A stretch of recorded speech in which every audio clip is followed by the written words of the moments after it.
এই শোনো না গো, আমাদের চ্যানেলটি সাবস্ক্রাইব করে পাশে থাকা বেল আইকনটি বাজিয়ে দিবেন। আর হ্যাঁ, অবশ্যই গল্পটি শুনে লাইক কমেন্ট শেয়ার করতে ভুলবেন না কিন্তু। ধন্যবাদ সবাইকে। আকাশ কিছু বলতে গিয়েও থেমে গেল। অবশ্য আমি ব্যাপারটা আন্দাজ করতে পারছিলাম। এমন সময় ম্যাডাম ফোনে কল আসলো। কল করেছে ম্যাডাম ভাই। কেমন আছিস? ভালো ভাইয়া, তুমি কেমন আছো? ভালো আর থাকতে দিলি কোথায়? যেভাবে অফিস চালাচ্ছ তাতে বোঝা যায় অফিস নিলামে যাবে। ম্যানেজার বারবার আমাকে ফোন করছে, অফিস জয়েন করো তাড়াতাড়ি। ম্যাডাম কল কেটে দিয়ে আমার দিকে তাকিয়ে এখনই বাসায় যেতে হবে, তাড়াতাড়ি করে রেডি হও। আমি জিজ্ঞেস করলাম হঠাৎ করে। তোমার এখানে এসে অফিস যে আছে ভুলে গেছি, এখনই যেতে হবে, না হলে কোম্পানি বড় ধরনের ক্ষতি হতে পারে। খেয়াল করছিস অফিস কয়জন কর্মচারী কমে গেল? আমি, তুই এবং মিনহা, আকাশ। আমি ব্যাগ গুছিয়ে গাড়িতে গিয়ে ড্রাইভিং সিটে গিয়ে বসলাম। ম্যাডামও আমার পাশে এসে বসলো। মিনহা আর আকাশ পেছনের সিটে বসলো। আমি গাড়ি চালাচ্ছিলাম আর লুকিং গ্লাসে খেয়াল করলাম মিনহা আকাশের দিকে তাকিয়ে আছে আর আকাশ মুখ কালো করে বাইরে তাকিয়ে আছে। তাদের এমন দেখে আমার হাসি পাচ্ছে। ছেলেদের মন বলে কথা সহজে ভাঙে না, আর ভেঙে গেলে সহজে জোড়া লাগে না। ভালোবাসা শব্দটা আসলেই অদ্ভুত। যাকে ভালোবাসি তার শত অবহেলা আর কষ্ট দেওয়ার পর মানুষটাকে ভোলা যায় না। মন চায় ওই মানুষটার জীবন জুড়ে আঁকড়ে ধরে বেঁচে থাকি। হাজারো স্বপ্ন দেখে প্রিয় মানুষটার মাঝে, যে স্বপ্নতেই বেঁচে থাকার আশা বাঁধে হাজারো প্রেমিক প্রেমিকা। গাড়ি চালিয়ে ঢাকার উদ্দেশ্যে যাচ্ছি। অনেকটা পথ যাওয়ার পর ম্যাডাম আমার কাঁধে মাথা রেখে চোখ বুজে আছে। কি হলো, শরীর খারাপ করছে নাকি? আরে পেটে ক্ষুধা লেগেছে অনেক। আপনি খাওয়া বাঁধে বুঝেন কি? কাঁধ থেকে মাথা তুলে কি? আমি খাওয়া বাদে কিছু বুঝি না। আমি গাড়ি চালাচ্ছি নিজের মতো, আর ম্যাডাম রাগী দৃষ্টিতে কিছুক্ষণ তাকিয়ে আবারও কাঁধে মাথা রাখলো। অনেকটা সময় পর বাসায় পৌঁছালাম। গাড়ি থামিয়ে দেখলাম পেছনে মিনহা আকাশ ঘুমিয়ে আছে আর ম্যাডাম আমার কাঁধে মাথা রেখে ঘুমিয়ে আছে। আমি আলতোভাবে ম্যাডামকে সিটের সাথে রেখে মিনহা আর আকাশকে ঘুম থেকে তুললাম। তারা দুজন রাস্তায় রিকশায় দাঁড় করালো। মিনহাকে উঠতে দেখে আকাশ দাঁড়িয়ে গেল। আমি, কি রে দাঁড়ালি কেন? দুজনে একসাথে বাসায় চলে যা, এমনিতেই সন্ধ্যা হয়ে গেছে। এই মেয়ের সাথে আমি যাবো না মামা, আপনি চলে যান তো, আমি আরেকটা রিক্সা করে যাব। মিনহা রিকশা থেকে নেমে রাগী দৃষ্টিতে তাকিয়ে, তুমি আমার সাথে যাবে কিনা বলো, না হলে এখনই লোকজনটাকে বলবো তুমি আমার সাথে খারাপ ব্যবহার করছো। আকাশ আমার দিকে তাকিয়ে রিকশায় বসে পড়ল। মিনহা তার পাশে গিয়ে বসলো। আকাশ রিকশার সাথে চেপে বসে আছে, মিনহা থেকে দূরত্ব রেখে। তুমি আমার থেকে দূরে সরে কেন? মিনহা আকাশের সাথে পুরো শরীর নিয়ে চেপে বসলো। আরে কি করছেন, ফেলে দিবেন নাকি? সরে বসেন, আমি ঠিক করে বসছি। আমি গাড়িতে গিয়ে দেখলাম ম্যাডাম ঘুমিয়ে আছে। ঘুম তুলবো নাকি তুলবো না ভেবে কনফিউজড আছি। অতপর এত কিছু না ভেবে কোলে করে রুমে নিয়ে আসলাম। তাকে শোয়াই দিয়ে নিজের রুমে গিয়ে ফ্রেশ হলাম। পেটে অনেক ক্ষুধা, সকালে কিছু খাবার খাইছি। রান্না করার জন্য রান্নাঘরে গেলাম। ফ্রিজে মুরগির মাংস আর দুধ ছিল। ভাবলাম ঝাল করে মুরগির মাংস রান্না করা যাক, আর দুধটাকে গরম করলেই চলবে। অনেকটা সময় নিয়ে রান্না শেষ করে ম্যাডামের রুমে গেলাম। দেখলাম ঘুমোচ্ছে। কাছে গিয়ে ডেকে তুললাম। তাড়াতাড়ি করে ফ্রেশ হয়ে আসেন, খাবার খাবো, অনেক ক্ষুধা আমার। ম্যাডাম উঠে গিয়ে ফ্রেশ হতে গেল। আমি খাবার আনতে গেলাম। দুজন মানুষ খাবো, ডাইনিং টেবিলে খাওয়ার দরকার নাই। আমি ম্যাডামের রুমে এসে খাবার নিয়ে তার জন্য অপেক্ষা করতে লাগলাম। ম্যাডাম আমার কাছে এসে বসলো। আমি তাকে প্লেটে ভাত আর মাংস তুলে দিয়ে নিজে খেতে লাগলাম। খাওয়া শেষ করে ম্যাডামকে গ্লাসে দুধ দিলাম খেতে। মাথা নাড়িয়ে না করলেও খাবে না। আরে খেয়ে নিন, এমনিতেই শুকিয়ে গেছেন। এরপর ম্যাডাম কিছু না বলে একটা মুচকি হাসি দিয়ে দুধটা খেয়ে নিল। আমি সব কিছু গুছিয়ে রেখে নিজের রুমে গেলাম। সারাদিন ড্রাইভিং করাতে অনেক ঘুম পাচ্ছিল, তাই শুয়ে পড়তেই ঘুমিয়ে গেলাম। কিছুক্ষণ পর মুখের সুরসুরিতে ঘুম ভেঙে গেল। দেখলাম ম্যাডাম তার মাথার চুল দিয়ে আমার মুখে নাড়াচ্ছে। মনে মনে রাগ হচ্ছিল। হালকা ধাক্কা দিয়ে চিত হয়ে আবার ঘুমাচ্ছিলাম। ম্যাডাম আমার পিঠের উপর শুয়ে পড়ল। আমি উঠে গিয়ে ধমক দিয়ে, কি শুরু করে দিলেন? শান্তিতে ঘুমাতেও দিবেন না নাকি? ম্যাডাম বাচ্চা কণ্ঠে কেঁদে কেঁদে, আমার তো ঘুম আসছে না, আমি কি করব? আমি, ওই চুপ, এখানে ভেবে না করে নিজের রুমে যান। ম্যাডাম চুলগুলো সামনে থেকে দ্রুত সরিয়ে, যাব না আমি। আমি রাগী কণ্ঠ, সারাদিন গাড়িতে আমার কাঁধে মাথা রেখে ঘুমিয়েছেন, এখন আমাকে ঘুমাতে দিন। এমনিতেই আমার অনেক ঘুম পাচ্ছে। হাত ধরে টেনে তাকে বার করার বারবার চেষ্টা করছিলাম। ম্যাডাম একটা বালিশ নিয়ে ওরা ধরে আমাকে বাড়ি মারতে থাকে, আমিও বালিশ নিয়ে মারতে থাকি। কঠিন ফাইট চলছিল। অবশেষে আমি তাকে কোলে তুলে নিয়ে রুম থেকে যেই বার করতে যাব আমার কাঁধে কামড় বসিয়ে দিল। আমি সাথে সাথে নামিয়ে দিলাম। ওই, এটা কি করলে? ভালো করছি, বলছি না আমি এখান থেকে যাব না। আমি রাগ করে একটা বালিশ আর চাদর নিয়ে ছাদে চলে গেলাম। ছাদে বিছানা করে শুতেই ঘুমিয়ে গেলাম। সকালে ঘুম থেকে উঠে দেখলাম ম্যাডাম বাচ্চা মেয়ের মতো আমার বুকে ঘুমিয়ে আছে। ভালো লাগছিল অনেক। যখন নিজের প্রিয় মানুষটা নিজের বুকে দেখবেন তখন আপনার মনে হবে পৃথিবীর সবচেয়ে সুখী মানুষ আপনি। কপালে একটা চুমু দিয়ে যেই উঠতে যাব ম্যাডাম চেপে ধরলো আমাকে। ম্যাডাম, অফিসে যেতে হবে আর এই রকম ঢং কোথায় থেকে শিখেছেন? না ঘুমিয়েও ঘুমানোর ভান করেন। ম্যাডাম হাসি দিয়ে, এরকম ঢং না করলে চুমুটা কি পেতাম? আর একটা দাও না। আমি তাকে ছাড়িয়ে চা করতে রান্নাঘরে চলে গেলাম। চা তৈরি করে ম্যাডামকে দিয়ে নিজেও খেয়ে নিলাম। তারপর ব্যাগ গুছিয়ে অফিস যাওয়ার জন্য ড্রাইভিং সিটে গিয়ে বসলাম। ম্যাডাম এসে আমার পাশে বসলো। আমি গাড়ি চালিয়ে অফিসে চলে আসলাম। দুজনে একসাথে অফিসে প্রবেশ করলাম। আমি নিজের ডেস্কে গিয়ে বসে ফাইলের কাজ করছিলাম। এমন সময় মোবাইলের কল আসলো। দেখলাম ম্যাডাম ভাই কল করছে। রিসিভ করেই, কেমন আছেন? ভালো আছি, তুমি ভালো আছো তো? ভালো ভাইয়া। তোমাকে যেই কারণে ফোন করেছি, 2 দিন পর কারিমার জন্মদিন। আমি কাল বাসায় আসবো, আর জন্মদিনের সকল আয়োজন তোমাকেই করতে হবে। ওকে, আমি আয়োজন করব, আপনাকে কোনো চিন্তা করতে হবে না। কল কেটে দিয়ে কাজ করতে থাকলাম। দুপুরে রান্না করতে বাসায় চলে আসলাম। রান্না করে ম্যাডামের জন্য অফিসে নিয়ে আসলাম। তারপর ম্যাডাম কেবিনে বসে একসাথে খাবার খেলাম। বাড়িটা সুন্দরভাবে সাজানোর জন্য বাসায় চলে আসলাম। বাড়ি লাইটিং এবং ডেকোরেট করার জন্য কর্মচারী আনলাম। তারা এসে বাড়ি সাজাতে থাকলো। আমি বিকালে ম্যাডামকে বাসায় আনার জন্য অফিসে গেলাম। ম্যাডাম কেবিনে গিয়ে দেখলাম ল্যাপটপে মনোযোগ সহকারে কাজ করছে। কাছে গিয়ে, এই যে মিস, বাসায় যাবেন না? তুই হঠাৎ করে আমাকে না বলে অফিস থেকে কোথায় গেছিস? আগে বাসায় চলেন, তাহলেই সব বুঝে যাবেন। এরপর ম্যাডামকে নিয়ে বাসায় চলে আসলাম। বাসায় এসে ম্যাডাম অবাক হলো। কিরে, হঠাৎ করে বাড়ি এভাবে সাজানো হচ্ছে কেন? আপনার জন্মদিন উপলক্ষে। ম্যাডাম আমার দিকে তাকিয়ে একটা হাসি দিয়ে রুমে চলে গেল। ম্যাডাম জন্মদিন উপলক্ষে সবাইকে ইনভাইট করা হলো। রাত 12টায় সবাই ম্যাডামকে উইশ করলো। আঙ্কেলের বন্ধু রাজীব চৌধুরীও উপস্থিত ছিল। সবাই ম্যাডামকে গিফট দিল। কেক কেটে ম্যাডাম তার ভাইকে খাওয়ালো। রাজীব চৌধুরীকেও খাওয়ালো, প্লাস তার বান্ধবীদেরকেও। অথচ আমি তার পাশেই ছিলাম, আমাকে খাওয়ালো না। মনে মনে অনেক রাগ হলো। গিফট তার হাতে দিয়ে রুমে চলে আসলাম। রুমে এসে মনটা চাচ্ছে ম্যাডাম ধরে উড়াধুরা মাইর দেই। সকল আয়োজন করলাম আমি, আর আমাকে কেক খাওয়ালো না। রাত 2টোর দিকে সবাই নাচানাচি বন্ধ করে যার যার বাসায় চলে গেল। ম্যাডামও তার নিজের রুমে এসে আমার গিফট দেওয়ার প্যাকেট খুলতে থাকে। খুলে দেখলো শাড়ি, হালকা আকাশি রঙের শাড়ি। ম্যাডাম শাড়িটা হাতে নিয়ে দেখতে থাকলো।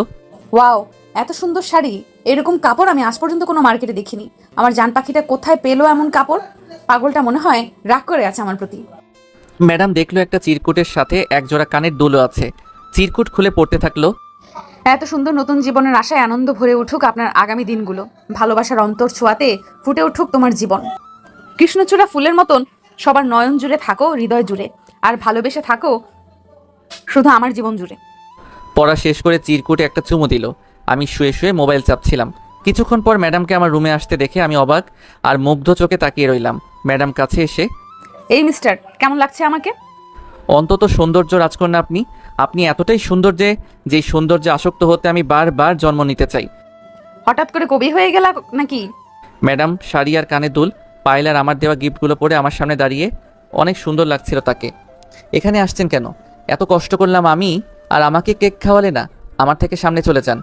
তোর জন্য কেকের বদলে স্পেশাল কিছু আছে। ম্যাডাম আমার খুব কাছে চলে আসে, নাকের সাথে নাক টাচ খাচ্ছে। আমি এক দৃষ্টিতে তার চোখের দিকে তাকিয়ে আছি। ম্যাডাম তার গোলাপি ঠোঁট দুটো আমার ঠোঁটের সাথে এক করে দেয়। হারিয়ে গেলাম অজানা কোনো সুখের নেশায়। একটু পর ম্যাডাম আমাকে বলল, এবার খুশি তো? আর তুই এই শাড়ি কোথায় পেলি? কেন, ভালো না? আরে সেটা না, শাড়িটা অনেক সুন্দর। আর এরকম শাড়ি তো বর্তমান মার্কেটে পাওয়া যায় না। এটা আমার মায়ের শাড়ি, শুধু নিজের বউকে দিব বলো এতদিন পর্যন্ত যত্ন করে রেখেছি। ম্যাডাম আমার কপালে চুমু দিয়ে নিজের রুমে চলে যায়। তারপর দিন সকালে ম্যাডামকে নিয়ে অফিসের সামনে গিয়ে অনেকগুলো গাড়ি দেখে আমি আর ম্যাডাম অবাক হলাম। অফিসে ঢুকে দেখালাম ম্যানেজারের সাথে ইভা এবং রাসেল চৌধুরী কথা বলছে। কাছে যেতেই রাসেল চৌধুরী বলতে থাকে, তোমার নামই শামীম? হ্যাঁ স্যার, আমার নাম শামীম। কেন স্যার? আমি চাই তুমি আমার কোম্পানিতে কাজ করো। এটা হবে না, সে শুধু এমনিই কাজ করবে এবং শুধু আমার সাথে থাকবে। ওই মেয়ে, তোমার সাহস দেখি কম না। তুমি জানো আমি কে? আমি চাইলে তোমার কোম্পানি লস করাতে পারি। ম্যাডাম কথার কোনো পাত্তা না দিয়ে মোবাইল হাতে নিয়ে কাকে জানি ফোন দিল। ফোন দেওয়ার 5 মিনিট পরই পুলিশ চলে আসে। পুলিশ এসে রাসেল চৌধুরীকে বলতে থাকে, আপনার সম্পর্কে অভিযোগ আছে। আপনি নাকি হুমকিমূলক কথা বলে ঝামেলা করতেছেন এখানে। রাজীব চৌধুরীকে আপনি চিনেন? উনি পাঠিয়েছে আমাদের। রাজীব চৌধুরী নাম শুনতেই রাসেল চৌধুরী অফিস থেকে তাড়াতাড়ি করে বের হয়ে চলে যায়। বাবা, সাধারণ এমন একটা ছোটখাটো কোম্পানির ভয়ে চলে আসলেন, আর ওই ছেলেকেই আমার চাই। এই মেয়ের পিছনে অনেক বড় হাত আছে, এখানে ঝামেলা করলে সমস্যায় পড়বো। তোমার কারণে আমি কোম্পানির ক্ষতি হতে দিতে পারি না। তোমাকে কিছু করতে হবে না, এবার যা করার আমি করব। তার কিছুদিন বাজারে গেলাম বাজার করতে। সন্ধ্যা হয় এইরকম সময় বাজার নিয়ে বাসায় ফিরছিলাম। হঠাৎ করেই 5-6 জন ছেলে পেছন থেকে আমাকে শক্ত করে ধরে একটা বোতল থেকে মুখে স্প্রে করে। তার 2 মিনিট পরেই মাথা ঘুরে অজ্ঞান হয়ে যায়। তারপর আর কিছু মনে নাই। যখন জ্ঞান ফিরে চারিদিকে শুধু অন্ধকার বাদে কিছু দেখতে পাচ্ছি না। নড়তেই বুঝতে পারলাম হাত পা কিছু একটা সাথে বাঁধা। চারদিকে কাক আর হরেক রকমের পাখির কিচিরমিচির আওয়াজ, মনে হচ্ছে জঙ্গলে আছি। ঘণ্টাখানিক পরে রুমে কারো আসার আওয়াজ শুনলাম। রুমে আলো জ্বলতেই যাকে দেখলাম অবাক না হয়ে রাগ হলো অনেক। আলো জ্বলতেই ইভাকেই দেখতে পেলাম। আমাকে এখানে বেঁধে রাখছেন কেন? পাগল নাকি আপনি? আমি আপনার কি ক্ষতি করছি? আমাকে কিডন্যাপ করে বেঁধে রাখছেন? ইভা আমার কথা কোনো কান না দিয়ে রুম থেকে চলে গেল। একটু পরে আবার আসলো সাথে খাবার নিয়ে। আমার সামনে খাবার নিয়ে বসলো। মুখে লুকমা তুলতে আমি মুখ ঘুরিয়ে নিলাম। আগে বলেন আমাকে এখানে আনছেন কেন? আমি তোমাকে ভালোবাসি, আমি চাই তুমি শুধু আমার হয়ে থাকো, অন্য কারো নয়। আমি আপনাকে ভালোবাসি না। কারো ভালোবাসা জোর করে পাওয়া যায় না। আমাকে ছেড়ে দিন, আমি বাসায় চলে যাব। এখন থেকে ভালোবাসবে আমাকে, কারণ আমি তোমাকে ভীষণ ভালোবাসি। সেটা কখনোই সম্ভব না। আমি ম্যাডামকে ভালোবাসি। ওই মেয়ের মাঝে কি আছে যা আমার মাঝে নেই? ভুলে যাও, আমাকে ভালোবাসো। আমাকে ছেড়ে দিন প্লিজ। ম্যাডাম মনে হয় পাগলের মতো খুঁজতেছে আমাকে। আর একবার ওই মেয়ের কথা বলে জানি মেরে ফেলবো। কিছুক্ষণ আমার দিকে তাকিয়ে থাপ্পড়ের জায়গাটা চুমু দিয়ে আমি তোমাকে পাগলের মতো ভালোবাসি। আমাকে খাবার খাওয়ানোর জন্য অনেক চেষ্টা করলো, বাট আমি খেলাম না। বাধা অবস্থায় একদিন চলে গেল। এই একদিনের সময় মাঝে ইভা অনেক চেষ্টা করেছে খাবার খাওয়ানোর জন্য। আমি মোটেই খাবার মুখে নিতে চাই না। আধা মরা অবস্থা হয়ে গেছি না খেয়ে থাকতে থাকতে। মনে হচ্ছে দাঁড়ানোর শক্তিটুকু হারিয়ে ফেলছি। এদিকে ম্যাডাম পাগলের মতো খুঁজতেছে আমাকে। সে বুঝতে পারছে আমাকে ইভা কিডন্যাপ করেছে, কারণ ইভাকেও কোথাও পাওয়া যাচ্ছে না। রাজীব চৌধুরী এবং কারিমা এবং রাসেল চৌধুরী সবাই খুঁজতেছে আমাকে এবং ইভাকে।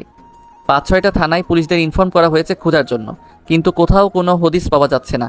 এদিকে ইভা আমার অবস্থা দেখে কাঁদতে দেখে পুরা মরার অবস্থা হয়ে গেছে আমার। ইভা আমার কাছে এসে বলে, তোমাকে কি করলে খাবার খাবে? আমি ছটফট কণ্ঠে বললাম, আমাকে ছেড়ে দিন। ছেড়ে দিব, বাট পালানোর চেষ্টা করতে পারবে না। ইভা আমাকে বাঁধন থেকে ছেড়ে দিল। আমি তার হাত থেকে খাবার নিয়ে রাক্ষসের মতো খেতে থাকি। পেট ভরে খাবার খেয়ে বিছানায় শুয়ে ঘুমিয়ে পড়লাম। ইভা আমার দিকে কিছুক্ষণ তাকিয়ে আমার পাশে শুয়ে ঘুমিয়ে পড়ে। ঘুম ভাঙতেই চারিদিকে অন্ধকার দেখলাম শুধু। অন্ধকার আবছা আলোতে আমার পাশে কাউকে দেখলাম। বুঝতে পারলাম এটা ইভা। আমি ধীর পায়ে হেঁটে এখান থেকে বের হওয়ার রাস্তায় বের করতে থাকি। একটা জানালার কাছে গিয়ে দাঁড়িয়ে বাইরের দিকে তাকিয়ে বুঝলাম মাটি থেকে অনেক উপরে আছি। দোতলা ঘর, কাঠ বাঁশ দিয়ে তৈরি বাড়ি। অন্ধকার মাঝে সিঁড়ি খুঁজে পেলাম। 2টা সিঁড়ি বের হতেই ধূপ করে পড়ে গেলাম। অনেক জোরে আওয়াজ হলো। হঠাৎ করে 3-4 জনের গলার আওয়াজ শুনে অনেক ভয় পেলাম। ভাবছিলাম এখানে শুধু ইভা আছে, কিন্তু তা নয়, এখানে আরও লোক আছে। আমি দাঁড়িয়ে অন্ধকার মাঝে দৌড় দিলাম। এদিকে ইভা আমাকে ধরার জন্য সবাইকে তাড়া দিতে থাকে। ইভা চিগলিয়ে সবাইকে কতবার বলেছি সজাগ থাকতে, সে যে কোনো সময় পালাতে পারে। আমি অন্ধকার স্পষ্ট বুঝতে পারলাম আমাকে ধরার জন্য আমার পিছু কেউ দৌড়াচ্ছে। আমি দৌড়ের গতি বাড়িয়ে ঝোপঝাড় অন্ধকার জঙ্গলের ভিতরের দিগন্তে দৌড়াতে থাকি। অনেকক্ষণ দৌড়ানোর পরে জোরে জোরে নিঃশ্বাস ফেলে মাটির উপরে শুয়ে পড়ি। এরপর আর কিছু মনে নাই। সকাল হতে খেয়াল করলাম চারদিকে গাছপালা। কোথায় আছি কিছু বুঝতেছি না। শোয়া থেকে উঠে জঙ্গল থেকে বের হওয়ার জন্য রাস্তা বের করতে থাকি। এদিকে ম্যাডাম এবং রাজীব চৌধুরী, রাসেল চৌধুরী, বেশ কয়েকজন পুলিশ জঙ্গলের ভিতর ওই বাড়িটাকে ঘেরাও করে ফেলে। ইভা বাড়ি থেকে বের হতেই কারিমা তাকে উড়াধুরা থাপ্পড় ঘুষি চুল ধরে টানতে থাকে। বল শামীম কোথায়? না হলে আজকে তোকে মেরেই ফেলবো। কোথায় রাখছিস তাকে? পুলিশ এসে দুজনকে ছাড়িয়ে দেয়। একজন এসআই পুলিশ ইভাকে বলল, আমরা জানি আপনি শামীম নামে ছেলেটাকে কিডন্যাপ করেছেন। এখন কোথায় আছে সে বলেন আমাদের, না হলে আপনাকে রিমান্ডে নেওয়া হবে। সে আজ রাতে পালিয়েছে, তাকে অনেক খুঁজেছি, কোথাও পাইনি। ম্যাডামও কাঁদতে থাকে। এই জঙ্গলের মাঝে কোথায় গেছে সে? যদি রাতে তাকে কোনো হিংস্র জন্তু আক্রমণ করে, যদি শামীমের কিছু হয়, আমি তোকে খুন করে ফেলবো। আমি হাঁটতে হাঁটতে একটা পাহাড়ের কাছে আসলাম। কোনো মানুষ পশু কিছু চোখে পড়ছে না। এসব পাহাড়ের কাছাকাছি পাহাড়ি চাকমা, গারো, উপ অঞ্চলের মানুষদের বসবাস করতে দেখা যায়। তাই ভালো করে পাহাড়ের আশেপাশে কোনো মানুষ আছে কিনা খুঁজতে থাকি। এদিকে ম্যাডাম তার সাথে 2 জন লোক নিয়ে এবং পুলিশ জঙ্গলের মাঝে আমাকে খুঁজতে থাকে। আমি কাউকে দেখছি না, একটু হতাশ বোধ করছি নিজেকে নিয়ে। হঠাৎ করেই 5-6টা ছোট বাচ্চা চোখে পড়ল। হাতে এক ধরনের পাখি মারার যন্ত্র, গ্রাম্য ভাষায় গুলাল বলা হয় থাকে। তাদেরকে চিগলিয়ে ডাকতে থাকি। বাচ্চাগুলো আমার ডাক শুনে আমার কাছে এক প্রকার দৌড়ে আসে। কাছে আসতে তাদেরকে বললাম, এখান থেকে লোকালয়ে যেতে রাস্তা কই পাবো? ছেলেগুলো আমার কথা বুঝতে না পেরে ইশারা করে বলল তাদের সাথে আসতে। তারা নিজেদের মধ্যে কী ভাষায় কথা বলছে আমিও বুঝতে পারছিলাম না কিছু। তাদের সাথে হাঁটতে হাঁটতে একটা পাহাড়ে অনেকটা উঁচুতে উঠলাম। সেখানে গিয়ে অবাক হলাম, সেখানে অনেক ঘরবাড়ি দেখলাম। কিছু মানুষ আমাকে দেখে আমার কাছে আসলো। একটা মুরব্বী আমার কাছে আসে। ওই ছোকরা, তুই এখানে কি? হ্যাঁ, আসলে জঙ্গলের পথে হারিয়ে ফেলছি, আমাকে যদি লোকালয় পৌঁছাতে সাহায্য করতেন। ও তুই পথ ভুল করছিস? কথাগুলো বলতে তার কষ্ট হচ্ছিল মনে হচ্ছে। চিন্তা করিস না, তোকে লোকালয়ে আগাই দিবনি। আমি হাসি দিয়ে ধন্যবাদ। এরপর মুরব্বির সাথে একটা বাসায় প্রবেশ করলাম। সেখানে মুড়ি খেতে দিল, সাথে নারকেল চিরা দিল খেতে। ক্ষুধা ছিল অনেক, তাই মুড়ি খেতে থাকি। মুড়ি খাওয়া শেষ করতে একটা কিশোরী মেয়ে কিছু ফল দিল, একটা মাটির হাঁড়িতে করে। ফলগুলো খেলাম অনেক মজা করে। এরপর সেখানকার লোকগুলোর সাথেই ঘুরতে থাকি। মুরব্বি বলছে আজকে নাকি লোকালয় পৌঁছানো সম্ভব না, রাত হয়ে যাবে, তাই কাল যেতে হবে।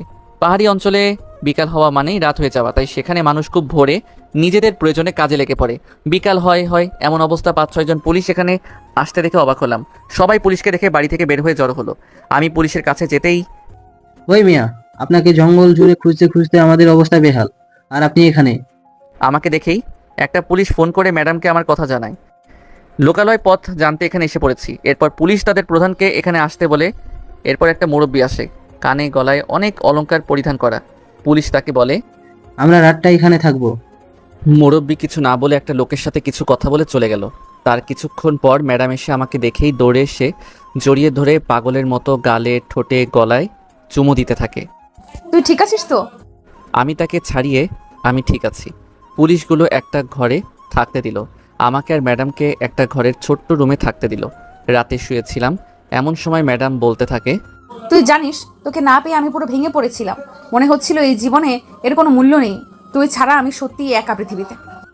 তাকে বুকের সাথে আর একটু ভালোভাবে জড়িয়ে ধরে, এতটা ভালোবাসেন আমাকে? অনেক ভালোবাসি। গভীর রাতে ঝুম বৃষ্টি নামলো। বৃষ্টির রিমিঝিমি শব্দ আর বুকের মাঝে ঘুমন্ত প্রিয়া মুহূর্তটা যেন অসীম সুখের দোলা দিচ্ছে হৃদয়ে। ভালোবাসা শব্দটা আসলে অদ্ভুত, কখনো আনন্দ আবার কখনো দুঃখ দিয়ে থাকে। সকালে ঘুম ভাঙতেই ম্যাডামকে পাশে না দেখে শোয়া থেকে উঠে বাইরে গেলাম। সেখানে গিয়ে দেখলাম ম্যাডাম বাচ্চাদের সাথে ডাব খাচ্ছে। আশেপাশে অনেক নারকেল গাছ আছে।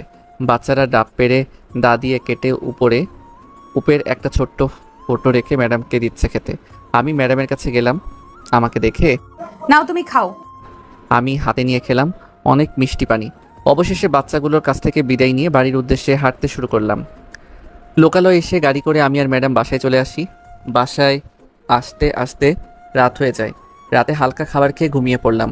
ভোরের আজানের শব্দে ঘুম ভাঙলো। মসজিদে গিয়ে নামাজ আদায় করে চা বানিয়ে ম্যাডামের রুমে গেলাম। ম্যাডামকে ডেকে তুললাম। কারিমা উঠে গিয়ে ফ্রেশ হয়ে চা খেলো। এরপর দুজনে অফিসের উদ্দেশ্যে রওনা হলাম। অফিসে প্রবেশ করে দেখলাম আকাশ কেবিনের পাশে একটা অচেনা মেয়ে বসে কাজ করছে। মনে হয় নতুন জয়েন করছে। যদিও আকাশ এখনও আসেনি। আমি নিজের ডেস্কে বসতেই এমন সময় আকাশ অফিসে প্রবেশ করে। তার পিছু পিছু মিনহাও প্রবেশ করে। আকাশ নিজের ডেস্কে এসে বসে, এমন সময় তার পাশে বসে থাকা মেয়েটা তার কাছে এসে, হাই, আমি মারিয়া। হাত বাড়িয়ে মিনহার রাগী দৃষ্টিতে তাকিয়েছিল। হাই, আমি আকাশ। আপনি কি নতুন জয়েন করেছেন? আমি নতুন জয়েন করেছি। আমাকে একটু হেল্প করবেন? একটা কাজ করতে পারছি না, যদি একটু দেখে দিতেন। অবশ্যই, কেন নয়। আকাশ মারিয়ার ডেস্কে গিয়ে মারিয়াকে কাজ বোঝাতে থাকে। সব ছেলেরাই এক মেয়ে দেখলেই আহ্লাদি বেড়ে ওঠে। খারাও, দেখাচ্ছি মজা, ছুটি হোক আজকে। আমি দুপুরে গিয়ে রান্না করে ম্যাডামের কাছে যাই। ম্যাডাম আমাকে, স্যারের এতক্ষণে গিয়ে আমার কথা মনে পড়লো। আমি খাবার তাকে বেড়ে দিয়ে হাত ধুয়ে নিজে খেতে থাকি। খাওয়া শেষ করতেই বাইরে কিছু একটা ভাঙার আওয়াজ শুনে ম্যাডাম আর আমি তাড়াতাড়ি করে বের হলাম। দেখলাম মিনহা আর সাবিহা একসাথে খাবার খাচ্ছে।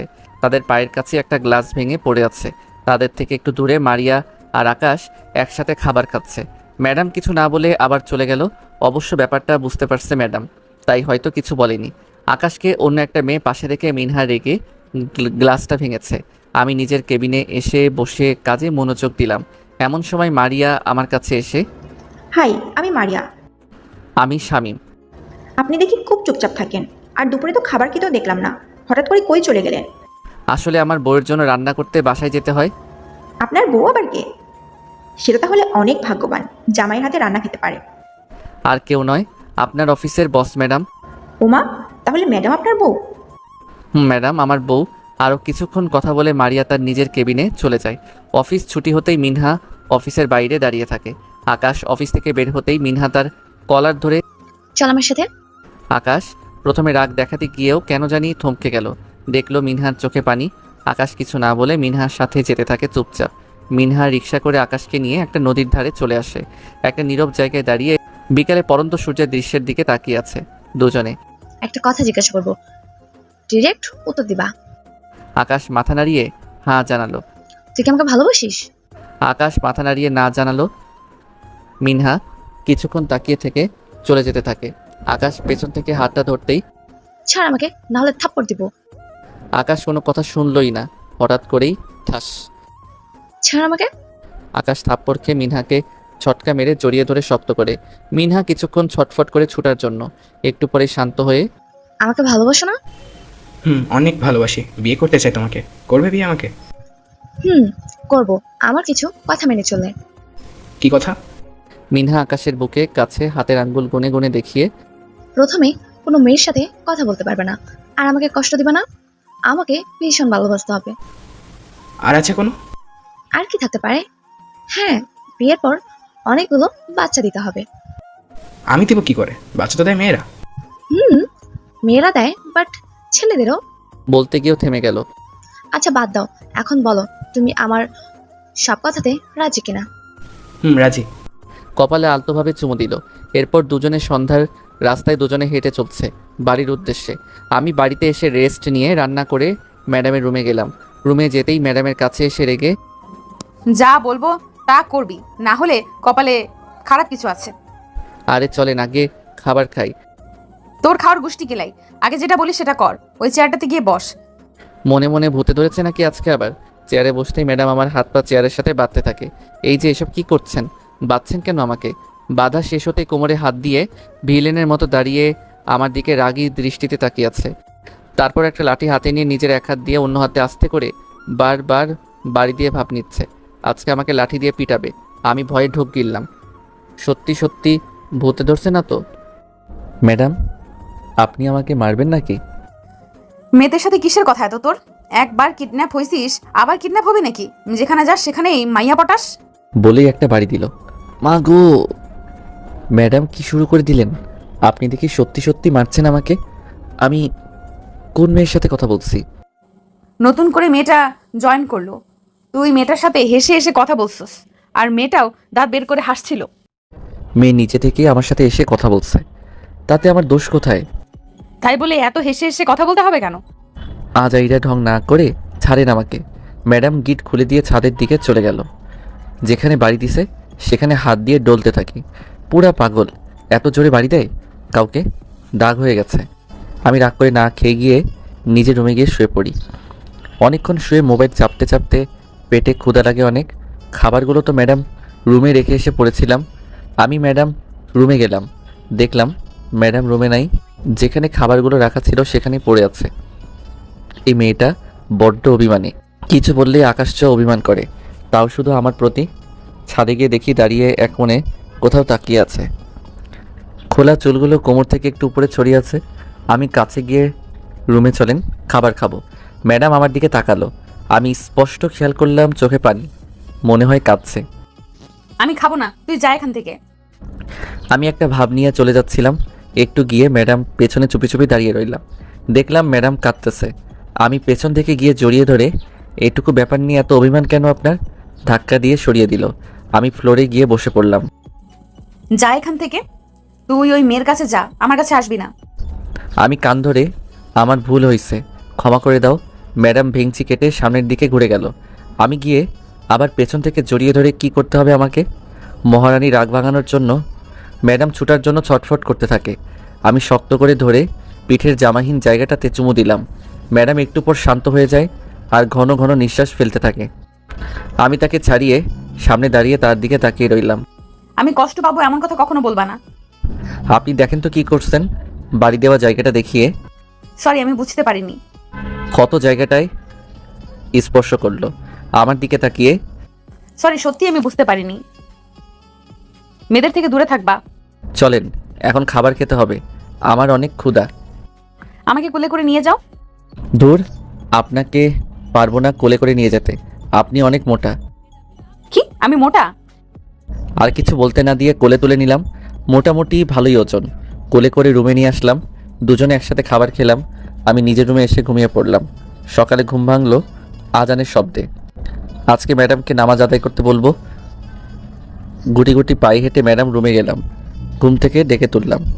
ঘুম থেকে উঠে বসে টানা দিয়ে আবারও শুয়ে ঘুমিয়ে পড়লো। আবারও ডেকে তুললাম। এত সকালে ঘুম থেকে তুললা কেন? ঘুমাতে দাও। চলেন নামাজ আদায় করবেন। মুসলিম আপনি, নামাজ আদায় করা ফরজ। কোনো রকম ধরে টেনে টুনে ওয়াশরুমে নিয়ে অজু করতে বললাম। সে কিছুক্ষণ তাকিয়ে থেকে বলল, জামাটা পাল্টে আসি। ওকে, তাহলে অজু করে নামাজ আদায় করবেন। আমি মসজিদে গেলাম। আমি মসজিদ থেকে নামাজ আদায় করে বাড়িতে ঢুকে দেখি বাড়িতে বেশ কয়েকজন লোক।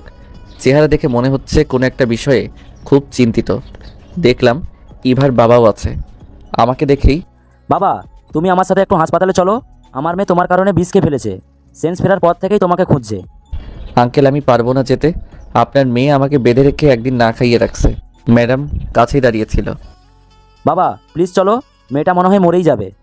একজন বাবা হিসাবে তোমার কাছে বলছি, প্লিজ। আমি কারিমার দিকে তাকালাম। আমাকে কিছু বলল না, উপরে তার রুমে চলে গেল। আমি ইভার বাবার সাথে হাসপাতালে চলে গেলাম।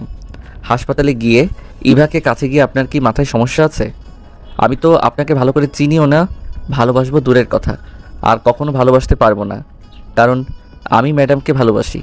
আর এসব কি বিষ খেলেন, মরে গেলে আপনার বাবা মায়ের কি হতো? আমিও তো ভালোবাসি আপনাকে অনেক, জীবন দিতে পারবো আমি আপনার জন্য। কেন অবহেলা করেন আমাকে? ভালোই তো বেসেছি শুধু আপনাকে। কথাগুলো কেমন জানি মনে আঘাত করলো আমাকে। আমি কিছু না বলে উঠে চলে আসছিলাম, সে সাথে সাথে আমার হাতটা ধরে বলল, আরও কিছু সময় এখানে থাকেন প্লিজ। আপনি কাছে থাকলে আমার অনেক ভালো লাগে। প্লিজ ক্ষমা করে দিন, আমি অসহায়, পারবো আপনাকে ভালোবাসতে। আমি ম্যাডামকে জীবনের চেয়ে ভালোবাসি, ক্ষমা করে দিন আমাকে। হাতটা ছাড়িয়ে বাসায় চলে আসলাম। বাসায় এসে ম্যাডামকে কোথাও দেখলাম না, মনে হয় অফিসে চলে গেছে। আমিও অফিসে চলে আসলাম। অফিসে আসতেই পিয়ন এসে বলে গেল ম্যাডাম ডাকে। আমি ম্যাডামের কাছে গেলাম। বস এখানে, তোর সাথে গুরুত্বপূর্ণ কথা আছে। বসতেই ম্যাডাম বলল, আমরা বিয়ে করছি কবে? আমি কি জানি, আপনার যখন ইচ্ছা তখনই। তাহলে কাল তোর বাবাকে আসতে বল। আমি মাথা নাড়িয়ে হ্যাঁ জানালাম। এরপর দিন সকালে বাবা আসলো। বাবা আমার সাথে একটু কথা বলে ম্যাডামের সাথে অনেকক্ষণ কথা বলল।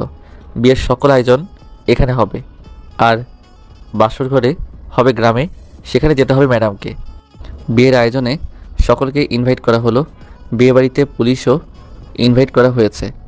আজ নিজের মধ্যে অনেক আনন্দ হচ্ছে, জীবনের প্রিয় মানুষটাকে আজ আপন করে পাবো। ম্যাডাম দেখি সব প্ল্যান করেই করতেছে। পুলিশও ইনভাইট করা হয়েছে যাতে কেউ ঝামেলা করতে না পারে। অবশেষে বিয়েটা খুব ভালোভাবেই হয়ে গেল। গ্রামে আস্তে আস্তে রাত হয়ে গেল। বাসায় এসে দেখি নিজের রুমটা অনেক সুন্দরভাবে সাজানো ফুল দিয়ে। দুজনকে আমার কাকি জেঠিরা ধান দুর্বা ঘাস দিয়ে বরণ করেন করে, এগুলো গ্রামের কুসংস্কার। আজ এসব প্রথা গ্রামে চলে আসছে। আমি চৌকিতে শুয়ে রেস্ট নিচ্ছিলাম, ঘুম পাচ্ছিল অনেক। একটু হেলে শুতেই কখন ঘুমিয়ে পড়েছি মনে নাই। কেমনটা লাগে? আজকে আমার বাসর রাত, অথচ সে ঘুমাচ্ছে। ঠাস, ঘুম থেকে একটু নড়ে চড়ে উঠে বসলাম। গালে হাত দিয়ে আমি ফ্যাল করে তাকিয়ে রইলাম তার দিকে। অনেক সুন্দর লাগছিল তাকে। এখন কি ঘুমানোর সময়? আজকে আমাদের বাসর রাত। ম্যাডাম হঠাৎ করে খুব দ্রুত আমাকে বসা থেকে ধাক্কা মেরে শোয়াই দিল। এরপর আমার উপর বসে তার শরীর থেকে জামা খুলে নিচে ছুঁড়ে ফেলে দিল। কিছু সৌন্দর্যের উন্মুক্ত সৌন্দর্য থাকে, গভীর গোপনীয়তা। ম্যাডামের প্রতিটি গোপন সৌন্দর্যের অঙ্গ আমাকে গভীরভাবে আকৃষ্ট করছে। সত্যি কোনো কঠিন কারিগর খুবই নিপুণভাবে তৈরি করেছে তার দেহের প্রতিটি অঙ্গ। অসাধারণ আল্লাহর অসাধারণ সৃষ্টি। ঠোঁটের স্পর্শে আদরে আদরে অজানা সুখে নেশায় মেতে উঠেছি দুজনে। ম্যাডাম খুব শক্তভাবে জড়িয়ে ধরে ঘন নিঃশ্বাস ফেলছে, আর আমার বুকে, ঠোঁটে, গালে, ঘাড়ে বারবার চুমু দিচ্ছে। দুজনে কোনো আদিম খেলায় মেতে উঠেছি সুখের নেশায়। গভীর রাতে আমার বউ আর আমি বাইরে বের হলাম। আজকে অর্ধপূর্ণিমা। সুন্দর সাদা চারটা কালো মেঘগুলো ঢেকে দিচ্ছে বারবার। সেও বারবার তাদের আড়াল থেকে নিজেকে বের করে নিজের সৌন্দর্য দেখিয়ে দিচ্ছে পৃথিবীর মানুষগুলোকে। বাইরে এসে একটা জায়গা, ম্যাডাম আমি পাশাপাশি বসলাম। ম্যাডাম আমার কাঁধে মাথা রেখে তুই আমাকে এত ভালোবাসিস কেন? তোর কাছে আমার ভালোবাসার গুরুত্ব কতটুকু? আপনার মনে আছে একদিন আমার জ্বর হয়েছিল অনেক, তখন আপনি আমার সেবা করছেন। সেদিন থেকে ভীষণ ভালোবাসি আপনাকে। সেদিন আপনার মায়াবী চোখ দুটো খুব করে দেখেছি আমি। আমার মনে হচ্ছিল এই চোখ দুটোর দিকে তাকিয়ে সকল কষ্ট ভুলে থাকা যায়। তুই আপনি আপনি বলা বন্ধ করবি? মানুষ সামনে বললে খারাপ দেখাবে, কারণ এখন থেকে আমরা জামাই বউ। তুমি করে বলবা। আমি তো কখনো তুমি আবার কখনো তুই করে বলি তোকে। আচ্ছা এখন বল ভালোবাসার গুরুত্ব কতটুকু? তুই অনেক সুন্দর সাহিত্য বলতে পারিস। প্রাণ ছাড়া দেহ বাঁচে না, আর আপনি ছাড়া আমার দেহের আত্মা বাঁচবে না। কারণ ভিতরের অনুভূতি, অনুভব, স্বপ্ন, আশা সব কিছু আপনাকে ঘিরে। সো আপনি আমার জীবনের সব কিছু। আপনি একটা কথা রাখবেন, আমি আপনার কাছে থাকি আর না থাকি, কখনো আমাকে বাদে অন্য কোনো পুরুষ চিন্তা করতে পারবেন না। কেন, তুমি কি চলে যাবা? আগে কথা দাও। দিলাম। আমি শুধু তোমার হয়ে থাকবো এই জীবনে। গ্রামে 2 দিন থেকে ঢাকায় চলে আসি। তার কিছুদিন পর গোসল করছিলাম, এমন সময় ম্যাডাম। ওই দরজা খুল, আমিও গোসল করব। আপনি পরে কইরেন, আমি সেরে নিই। না, আমি এখন করব, দরজা লাথি দিয়ে। আমি দরজা খুলে দিলাম। সে সাথে সাথে কাপড় খুলতে থাকে তার শরীর থেকে। আমি বড় বড় চোখ করে তার দিকে তাকিয়ে রইলাম। তার পেটের নাভিটা অনেক সুন্দর লাগছিল। অজান্তেই নাভিতে হাত বুলাতে থাকি। ম্যাডাম আমাকে জড়িয়ে ধরে তার ঠোঁটের সাথে ঠোঁট এক করে দেয়।